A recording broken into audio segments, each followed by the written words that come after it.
ನಮಸ್ಕಾರ. ನ್ಯೂಸ್ ಅಲರ್ಟ್ನ ವಿಶೇಷ ಕಾರ್ಯಕ್ರಮಕ್ಕೆ ಸ್ವಾಗತ. ನಾನು ದರ್ಶನ್ ಹುಣಸೂರು. ಇತ್ತೀಚಿನ ದಿನಗಳಲ್ಲಿ ಹಿಂದೂ ಮುಸ್ಲಿಮರ ನಡುವಿನ ಸಾಕಷ್ಟು ಗಲಾಟೆಗಳ ಬಗ್ಗೆ ನೀವು ಕೇಳಿರ್ತೀರಾ, ನೋಡಿರ್ತೀರಾ. ಆದರೆ ಇಲ್ಲೊಂದು ಧರ್ಮ ಕ್ಷೇತ್ರವಿದೆ. ಇಲ್ಲಿ ಹಿಂದೂ ಮುಸ್ಲಿಮರು ಭಾವೈಕ್ಯತೆಯಿಂದ ಪೂಜೆಯನ್ನ ಮಾಡ್ತಾ ಬರ್ತಾ ಇದ್ದಾರೆ. ಹಾಗಿದ್ರೆ ಯಾವುದದು ಕ್ಷೇತ್ರ, ಯಾವುದದು ಮಠ ಅಂತೀರಾ? ಈ ಒಂದು ಸ್ಟೋರಿ ನೋಡಿ. ಸುಮಾರು 10 ರಿಂದ 12 ಶತಮಾನಗಳ ಇತಿಹಾಸ ಹೊಂದಿದ ಮಠ. ಒಂದು ಕಡೆ ಪರಮಹಂಸರ ಸಜೀವ ವೃಂದಾವನ, ಇನ್ನೊಂದು ಕಡೆ ಅಜ್ಮೀರ್ ಸಾಹೇಬರ ಗದ್ದುಗೆ, ಭಾವೈಕ್ಯತೆಯ ಸಂಕೇತವಾದ ಶ್ರೀ ಜ್ಞಾನೇಶ್ವರ ಮಠ. ಹೌದು, ಈ ಒಂದು ಮಠವು ಸುಮಾರು 10 ರಿಂದ 12 ಶತಮಾನಗಳ ಇತಿಹಾಸ ಹೊಂದಿರುವಂತಹ ಮಠ. ಇಲ್ಲಿನ ಮೂಲ ಪುರುಷರಾದಂಥ ಶ್ರೀ ಪರಮಹಂಸರು ತಿರುಮಲ ಅನ್ನುವಂಥ ಹೆಸರಿನಿಂದ ಜನಿಸಿ ಗುರುವನ್ನ ಹುಡುಕುತ್ತಾ ಹೋಗಿ ಮುಂದೆ ದುಷ್ಟಾಂತದ ಮೂಲಕವಾಗಿ ಸ್ಮಶಾನ ಬೈರಾಗಿಯಾಗಿ ಕುಳಿತ ಅಜ್ಮೀರ್ ಸಾಹೇಬರನ್ನೇ ತಮ್ಮ ಗುರುವನ್ನಾಗಿ ಸ್ವೀಕಾರ ಮಾಡಿಕೊಂಡ್ರು. ಇತಿಹಾಸದ ಅಚ್ಚರಿಯ ಸಂಗತಿ ಅಂತಲೂ ಕೂಡ ಇದನ್ನ ಹೇಳಬಹುದು. ಮುಸಲ್ಮಾನ ಗುರುವಿನಿಂದ ಓರ್ವ ಬ್ರಾಹ್ಮಣ ಅನುಗ್ರಹವನ್ನ ಪಡೆದುಕೊಂಡು ಗುರು ಶಿಷ್ಯತ್ವವನ್ನ ಇಂದಿಗೂ ಕೂಡ ಕಾಪಾಡಿಕೊಂಡು ಬರ್ತಾ ಇರುವಂಥದ್ದು ಈ ಒಂದು ಮಠದಲ್ಲಿ ಕಾಣಬಹುದು. ಇಂತಹದ್ದೊಂದು ದೃಶ್ಯ ಕಂಡು ಬಂದಿರುವಂಥದ್ದು ಬಾಗಲಕೋಟೆ ಜಿಲ್ಲೆ ಮುಧೋಳ ತಾಲೂಕಿನ ಲೋಕಾಪುರ ಪಟ್ಟಣದ ಶ್ರೀ ಜ್ಞಾನೇಶ್ವರ ಮಠದಲ್ಲಿ. ಹಿಂದೂ ಮುಸ್ಲಿಂ ಭಾವೈಕ್ಯತೆಯ ಭಾವ ಈ ಮಠದಲ್ಲಿ ಕಾಣಬಹುದು. ಒಂದು ಕಡೆ ಅಜ್ಮೀರ್ ಸಾಹೇಬರ ಗದ್ದುಗೆ ಇದ್ರೆ, ಇನ್ನೊಂದು ಕಡೆಯಲ್ಲಿ ಪರಮಹಂಸರ ಸಜೀವ ಬೃಂದಾವನ ಇದೆ. ಒಂದೆಡೆ ಆರಾಧನೆ, ಮತ್ತೊಂದು ಕಡೆಯಲ್ಲಿ ಉರುಸು ನಡೆಯುತ್ತೆ. ಗುರು ಶಿಷ್ಯ ಆತ್ಮೀಯತೆಯ ಭಾವ ಕಣ್ಮನ ತಣಿಸುವಂಥದ್ದು. ಲೋಕಾಪುರದ ಶ್ರೀ ಜ್ಞಾನೇಶ್ವರ ಮಠಕ್ಕೆ ಪೀಠಸ್ಥರಾಗಿ 11 ಜನ ಗದ್ದುಗೆಗಳಾಗಿದ್ದಾರೆ. ಅವರೆಲ್ಲರೂ ಕೂಡ ತಮ್ಮದೇ ಆದ ಅಪಾರ ಶಕ್ತಿಯನ್ನ ಹೊಂದಿದವರೇ. ಪರಮಹಂಸರು ಸಜೀವ ಸಮಾಧಿಸ್ಥರಾಗಿ ಬಂದ ಭಕ್ತರನ್ನ ನಿರಂತರವಾಗಿ ಆಶೀರ್ವದಿಸುತ್ತಲೇ ಬಂದಿರುವಂಥದ್ದು ಈ ಒಂದು ಮಠದ ವಿಶೇಷ.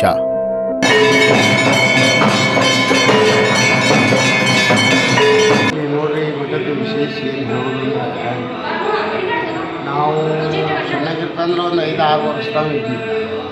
6 ವರ್ಷದಿಂದನೂ ಇಲ್ಲಿ ಇದ್ದಾವ.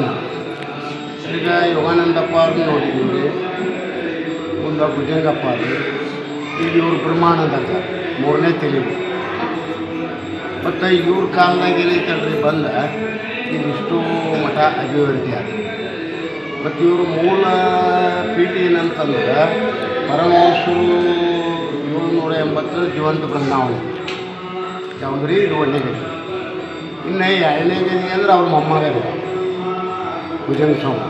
ಹಾಂ ರೀ. ಮುಂದೆ ಇವರು ಗುರುಗಳು ಅಜ್ಮೀರ್ ಸಾಹೇಬ್.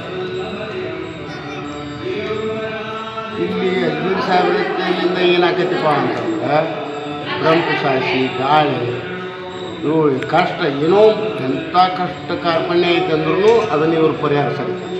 ಮುಂದೆ ಹಿಂದೆ ಭುಜಂಗಜ್ಜರಾದರೂ ಅದನ್ನು ಬಗೆಹರಿಸ್ಯಾರೆ, ಯೋಗಾನಂದಪ್ಪ ಅವರು ಆದರೂ ಅದನ್ನು ಬಗೆಹರಿಸುವಂತ ಬಂದ. ಮತ್ತು ಅದೇ ದಾರ ಬೂದಿ ಬೂದಿ ಹೆಸರಿ. ಶ್ರೀ ಚತುರ್ಥ ಭುಜಂಗ ಸ್ವಾಮೀಜಿಗಳು ಲೀನರಾಗಿ ಸುಮಾರು 20 ವರ್ಷಗಳು ಕಳೆದ ನಂತರ ಗುರುವಿಲ್ಲದ ಮಠವಲ್ಲ ಎಂಬಂತೆ ಶ್ರೀ ಚತುರ್ಥ ಭುಜಂಗ ಸ್ವಾಮೀಜಿಗಳ ಸುಪುತ್ರರಾದ ಶ್ರೀ ಬ್ರಹ್ಮಾನಂದ ಸ್ವಾಮೀಜಿಗಳು ಶ್ರೀಮಠದ ಸಂಪೂರ್ಣ ಜವಾಬ್ದಾರಿಯನ್ನ ದಕ್ಷತೆಯಿಂದ ನಿಭಾಯಿಸ್ತಾ ಇದ್ದಾರೆ. ಮಠಕ್ಕೆ ಬಂದ ಭಕ್ತರಿಗೆ ಶ್ರೀ ಬ್ರಹ್ಮಾನಂದ ಸ್ವಾಮೀಜಿಗಳ ಆಶೀರ್ವಾದದಿಂದ ಎಷ್ಟೋ ಭಯಂಕರ ರೋಗ ರುಜಿನಗಳು ದೂರವಾಗಿದೆ. ಮಕ್ಕಳಿಲ್ಲದವರಿಗೆ ಗುರುಗಳ ಆಶೀರ್ವಾದದಿಂದ ಮಕ್ಕಳ ಫಲ ಸಿಕ್ಕಿದೆಯಂತೆ. ಇಂದಿಗೂ ಕೂಡ ಬಾಬಾ ಅವರ ಗದ್ದುಗೆಯ ಮುಂದೆ ಬ್ರಹ್ಮಾನಂದ ಸ್ವಾಮೀಜಿಗಳು ಭೂತಬಾಧೆ ನಿವಾರಣೆ, ದಾರವನ್ನ ಕಟ್ಟುವಂಥದ್ದು, ಭಸ್ಮ ಲೇಪಿಸುವಂಥದ್ದು ಪ್ರತಿ ಗುರುವಾರ ಮತ್ತು ಭಾನುವಾರ ನಡೆಯುತ್ತೆ. ಶ್ರೀ ಬ್ರಹ್ಮಾನಂದ ಸ್ವಾಮೀಜಿಗಳು ಈ ಜ್ಞಾನೇಶ್ವರ ಮಠದ ಉಸ್ತುವಾರಿಯನ್ನ ವಹಿಸಿಕೊಂಡು ನಂತರ ಸಂಪೂರ್ಣವಾಗಿ ಈ ಮಠವನ್ನ ಜೀರ್ಣೋದ್ಧಾರ ಮಾಡಿ ಅಭಿವೃದ್ಧಿಯೊಂದಿಗೆ ನವೀಕರಣಗೊಳಿಸಿದ್ದಾರೆ. ಸುಂದರ ಕಲ್ಲಿನ ಮಹಾದ್ವಾರ ನೋಡುಗರ ಕಣ್ಮನ ಸೆಳೆಯುತ್ತೆ. ಭಕ್ತರ ಕಷ್ಟಗಳಿಗೆ ಪರಿಹಾರ ಸೂಚಿಸುತ್ತಾ ಭಕ್ತರ ಪಾಲಿಗೆ ಶ್ರೀ ಬ್ರಹ್ಮಾನಂದ ಗುರುಗಳು ಆರಾಧ್ಯ ದೈವರಾಗಿದ್ದಾರೆ. ನಾವು ಫಸ್ಟ್ಗೆ ಮಕ್ಕಳಾಗಿದ್ದಿಲ್ಲ, ಮದುವೆ ಆದ ಕೂಡಲೇ ನಾವಿಲ್ಲಿ ಬಂದು ಅಜ್ಜಾರ ಕಡೆ ಕಾಯಿ ಹಿಡಿಸಿದ್ರು. ನಮ್ಮ ಮಿಸಸ್ಸಿಗೆ ಹಿಡಿಸಿದ ಕೂಡಲೇ ನಮಗೆ ಒಂದು ನಾ ಬಿಡ್ಕೊಂಡಿದ್ದೀನಿ ರೀ. ನಂದೊಂದು ಹರಿಕೆ ಹತ್ರ ಇಲ್ಲ, ನನಗೆ ಗಂಡು ಮಗ ಆದ್ರೆ ನಾ ಭುಜಂಗಪ್ಪನ ಹೆಸರು ಇಡ್ತೀನಿ ಅಂತೇಳಿ ನಾ ಇಲ್ಲಿ ಬಿಡ್ಕೊಂಡಿದ್ದೀನಿ ರೀ. ಅದರಂತೆ ನನಗೆ ಫಸ್ಟಿನ ಅವ್ರ ಅಪ್ಪಾರ ಕಾಯಿ ಇಟ್ಟು ಅದನ್ನ 15 ದಿವಸಗಳ ರಿಸಲ್ಟ್ ಬರ್ತೀವಿ ನನಗೆ. ನಾವು ಅದನ್ನು ನಮಗೆ ಫಸ್ಟಿಗಿನ 2021ರಾಗ ಗಂಡು ಮಗ ಹುಟ್ಟಿದ್ರಿ. ಅವನ ಹೆಸರು ನಾವು ಭುಜಂಗಪ್ಪನ ಹೆಸರಿಟ್ಟಿವಿ ರೀ. ಮತ್ತೊಂದು ಹೆಣ್ಣು ಸಂತಾನ ಬೇಡಿದ್ದೀನಿ ರೀ, ನಮ್ಮ ಮಗಳ ಹುಟ್ಟಿದ್ರು ಅಂತೇಳಿ. ಆಕೆ ಅದರಂತೆ ಜ್ಞಾನೇಶ್ವರಿ ಹೆಸರು ಇಟ್ಟಿವಿ ರೀ. ಇಲ್ಲಿ ನಮಗೆ ಎಲ್ಲ ಭಾಳ ಚಲೋ ಆಗೈತೆ ರೀ. ನಮ್ಗೆ ಯಾವುದು ನಮ್ಮ ಸಂಸಾರದಾಗ ತೊಂದರೆ ಅನ್ನೋದೇ ಇಲ್ಲ ರೀ. ನಾವು ಯಾವಾಗಾದ್ರೂ ಒಟ್ಟು ಭುಜಂಗಪ್ಪನ ನೆನೆಸ್ಕೊತ ಅವನ ಸೇವಾದೊಳಗೆ ನಾವು ತೊಡ್ಕೊಂಡು ಹೋಗ್ತೀವಿ ರೀ. ನಾ ಆಗಲಿ ನಮ್ಮ ಮಿಸಸ್ ಆಗಲಿ ನಾವು ಇವನು ಬಿಟ್ಟರೆ ನಮಗೆ ಯಾವ ದೇವ್ರನ್ನೂ ಇಲ್ಲ ರೀ. ನಮ್ಮ ಲೋಕಾಪುರ ದುರ್ಗಾದೇವಿ ಆಗಿರ್ಬೋದು, ಜ್ಞಾನೇಶ್ವರ ಮಠ ಆಗಿರ್ಬೋದು, ಇವನು ಬಿಟ್ಟರೆ ನಾವು ಯಾವ ದೇವ್ರನ್ನ ನಾವು ಎಲ್ಲಿ ಕೈ ಮುಗಿಯಾಗಂದ್ರೆ ನಾ ಹೇಳ್ಕೊಳ್ಳೋ ನನಗೆ ಸಂತೋಷ ಆಗತ್ತೆ ರೀ.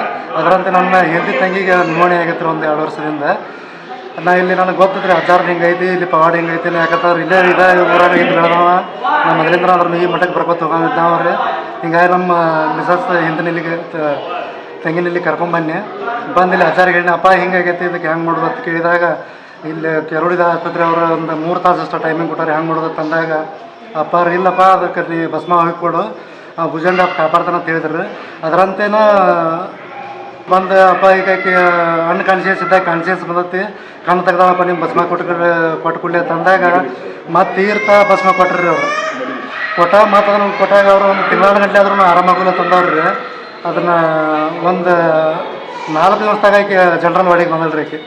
ಒಟ್ಟಾರೆಯಾಗಿ ಸುಕ್ಷೇತ್ರ ಶ್ರೀ ಜ್ಞಾನೇಶ್ವರ ಮಠದ 12ನೆಯ ಪೀಠಾಧಿಪತಿಗಳಾಗಿ ಶ್ರೀ ಬ್ರಹ್ಮಾನಂದ ಸ್ವಾಮೀಜಿಗಳು ಶ್ರೀಮಠಕ್ಕೆ ಬಂದ ಭಕ್ತರ ಸಂಕಷ್ಟಗಳಿಗೆ ಸ್ಪಂದಿಸ್ತಾ ಇದ್ದಾರೆ.